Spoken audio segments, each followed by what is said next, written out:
18वीं सदी की बात है। बनारस की गलियां वीरान थी। काशी विश्वनाथ मंदिर खंडर बन चुका था।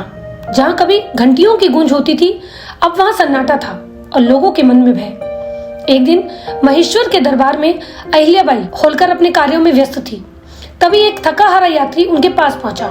उसने कहा, देवी, आपने सारे भारत में मंदिर बनवाए हैं, पर काशी का क्या? काशी रो रही है। वहां भगवान शिव के घर का नामो निशान मिट गया है। यह सुनते ही अहिल्याबाई उठ खड़ी हुई। उन्होंने गंगाजल अपने सिर पर छिड़का और कहा, काशी केवल एक शहर नहीं बल्कि महादेव की आत्मा है, और जब आत्मा रोती है तो भारतीय रानी चुप नहीं बैठ सकती। उत्तर भारत में मुगलों का प्रभाव था, पर अहिल्याबाई ने बिना देरी किए कारीगरों, पुजारियों और सैनिकों की टोली बनाई और बनारस भेज दी। तमाम विरोधों के बावजूद उन्होंने वहां भव्य काशी विश्वनाथ मंदिर का पुनर्निर्माण कराया। सालों की मेहनत के बाद एक नया दिव्य मंदिर खड़ा हुआ, उतना ही पवित्र जितना पहले था। अहिल्याबाई का जन्म महाराष्ट्र के अहमदनगर जिले के चौंडी गांव में एक सामान्य परिवार में हुआ। कहा जाता है, एक बार मराठा सेनापति मल्हार राव होलकर ने उन्हें मंदिर में पूजा करते हुए देखा और उनके गुणों से प्रभावित होकर उन्हें अपने पुत्र खंडेराव होलकर के लिए वधू के रूप में चुन लिया।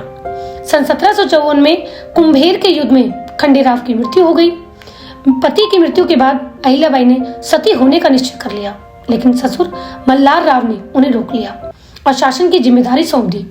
उनके पुत्र मालेराव होलकर ने 1766 में गद्दी संभाली, पर कुछ समय बाद ही उसकी भी मृत्यु हो गई, जिससे राज्य एक बार फिर संकट में आ गया। पुत्र की असामयिक मृत्यु के बाद अहिल्याबाई ने स्वयं मालवा की बागडोर संभाल ली। उन्होंने अपने देवर तुकोजी राव होलकर को सेना का प्रमुख बनाया और स्वयं ने सेना का नेतृत्व कर राज्य को शक्ति और स्थिरता प्रदान की। सन 1767 से लेकर 1795 तक उन्होंने न्यायप्रिय और धर्मनिष्ठ शासन किया। उन्होंने काशी विश्वनाथ सहित कई प्रमुख मंदिरों का पुनर्निर्माण और जीर्णोद्धार कराया। विधवाओं और अनाथों के कल्याण के लिए खास योजनाएं शुरू की।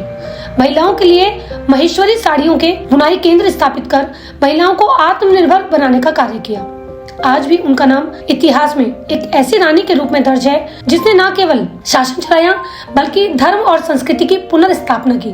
काशी आज भी उन्हें मां अहिल्या कहकर याद करती है और उनकी स्मृति में इंदौर के अंतर्राष्ट्रीय हवाई अड्डे का नाम देवी अहिल्याबाई होलकर हवाई अड्डा रखा गया है।